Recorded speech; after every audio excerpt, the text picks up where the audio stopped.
Hello అండి. Good morning. Welcome back to honey home kitchen. ఈ short వీడియోలో నేను రొట్టెలు ఎలా చేస్తానో పాతకాలం నాటి రెసిపీ చూపిస్తున్నాను. మీకు నచ్చితే మీరు కూడా ట్రై చేసి ఎలా వచ్చిందో కమెంట్ సెక్షన్లో కమెంట్ చేయండి. ఎంతో క్రిస్పీగా ఉండే ఈ రెసిపీ నేను మా అత్తమ్మ దగ్గర నేర్చుకున్నాను. నాకు మ్యారేజ్ అయ్యి వచ్చినప్పుడు చేసేవాళ్ళు, అప్పుడు చూసి నేర్చుకున్నాను. చాలా బాగుంటుంది, హెల్దీ రెసిపీ. ఇంక చేద్దామా? Let's get in to video. Main ingredients వచ్చేసి సన్నగా కట్ చేసుకున్న ఉల్లిపాయ ముక్కలు, అల్లం ముక్కలు, 2 స్పూన్ల జీలకర్ర. ఇక్కడ నేను దిబ్బ రొట్టె పిండి ఎలా ఉంటుందో చూపిస్తున్నాను.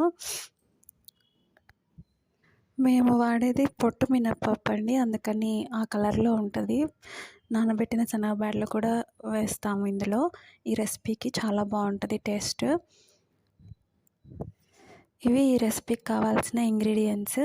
ఒక్కొక్కటిగా పిండిలోకి ఇవన్నీ యాడ్ చేసేసుకోవడమే.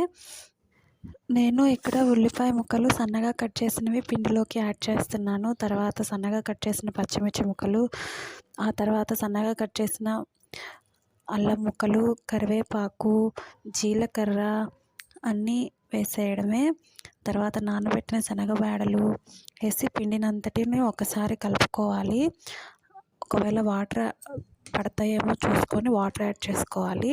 ఇక్కడ నాకు వాటర్ పడతాయి, కొంచెం గట్టిగానే ఉంది పిండి. సో నేను 1 గ్లాస్ వాటర్ యాడ్ చేశాను.